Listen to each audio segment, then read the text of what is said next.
Bismillahirrahmanirrahim. Ketemu kembali di kelas kimia terapan. Baik, langsung saja. Kita pernah bicarakan tentang karat, di mana karat itu terjadi karena permukaan besi bertemu dengan air.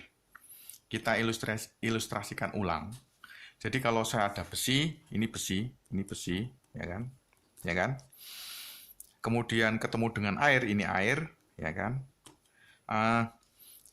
Air dengan besi menyebabkan terjadinya reaksi besi larut ke air, ya kan? 2 plus, terus mengikat OH 2 kali, ya kan? Kemudian turun kembali menjadi endapan besi hidroksida atau FeOH 2 kali. FeOH 2 kali seperti ini. Fe mengikat O, mengikat H, Fe mengikat O, mengikat H, seperti ini. Ini dilihat dari samping. Kalau dari atas seperti ini. Fe mengikat O, mengikat H, Fe mengikat O, mengikat H. Sama, Fe mengikat O, mengikat H, mengikat O, mengikat H. Terus begitu saja. Oke? Nah, kita tahu bahwa H ini akan cenderung bermuatan positif. Ini juga cenderung bermuatan positif karena pasangan elektronnya itu lebih kuat ditarik oleh si O, ya kan? Sehingga seolah-olah H itu kekurangan elektron, sehingga dia bermuatan positif, cenderung positif. Maka kemudian, karena cenderung positif, dia disuplai elektron oleh Fe kan? Ini dilihat dari atas ya. Ini lihat samping. Jangan lupa, ini lihat atas. Ya. Supaya gampang aja.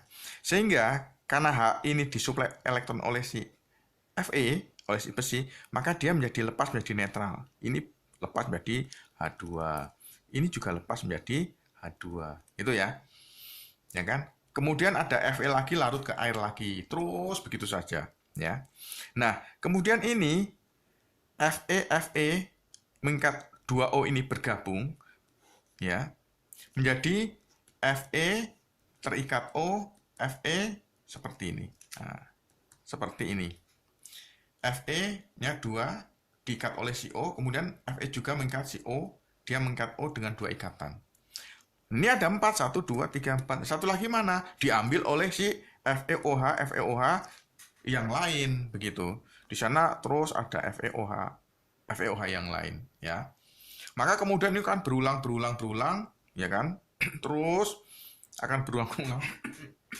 Ini nanti akan berulang seperti ini, Fe2O3, terus ada Fe2O3, terus begitu. Maka kemudian perulangan-perulangan yang seperti rantai, seperti polimer itu, kalau dalam organik, karena ini padatan, maka disebut dengan kristal. Kristal itu adalah perulangan-perulangan kisi. Nah, ini disebut dengan kisi. Perulangan-perulangan kisi. Maka rata-rata logam itu akan membentuk kisi seperti ini, ya.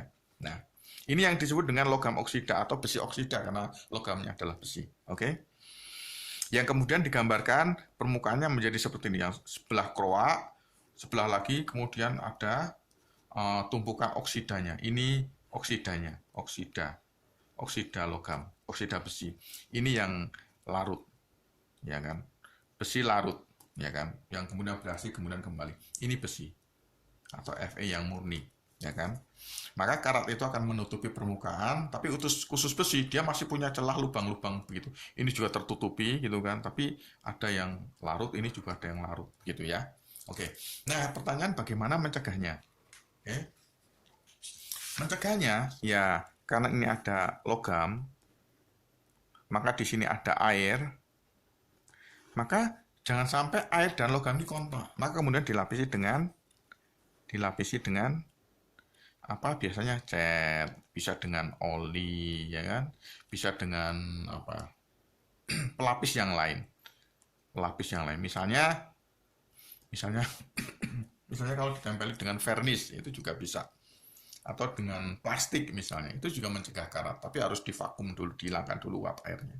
Oke. Nah, di dunia percetakan itu ada namanya Arabic gum atau gom Arab, ya kan? Gom Arab. Oke. Nah, gom Arab itu dilakukan dalam fountain solution atau digunakan sebagai digunakan secara single untuk melapisi plat cetak yang udah lama tidak dipakai supaya tidak karat. Karena kan plat cetak itu terbuat dari besi. Ada besinya juga, ada seng, ada seng, ada aluminium, kadang-kadang ada campuran tembaganya. Jadi semuanya itu logam akan berperilaku sama dengan besi.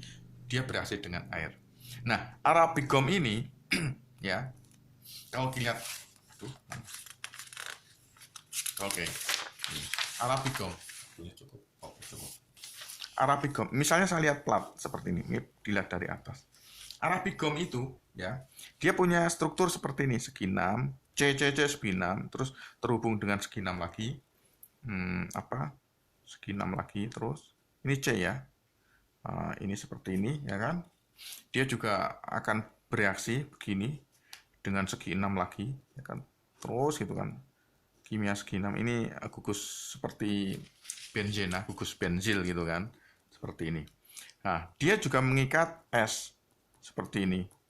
Nah, dia punya H, ya kan? Dia punya NH juga. Nah, sebenarnya ini ada NH di sini, NH, ya kan? Ada NH, ya. Nah, kalau dilihat strukturnya yang sangat rimbun, maka dia mampu menutupi permukaan. Tetapi karena dia juga punya O, juga punya H, dia juga terikat ke logam. Jadi kalau dilihat dari samping seperti ini, ya kan? Ini Arabicom, dia mengikat logam, tapi dia juga mengikat air seperti ini. Jadi ini gom, ini plat, ya kan? Maka gom ini dia menutupi permukaan logam supaya tidak berkarat, menutupi plat supaya tidak berkarat, tapi juga sekaligus dia mengikat air supaya si plat ini tetap lembab, ya kan? Tapi air yang terikat oleh gom ini kemudian dia tidak bisa bereaksi dengan si platnya ini, sehingga amanlah tidak ada reaksi dengan plat.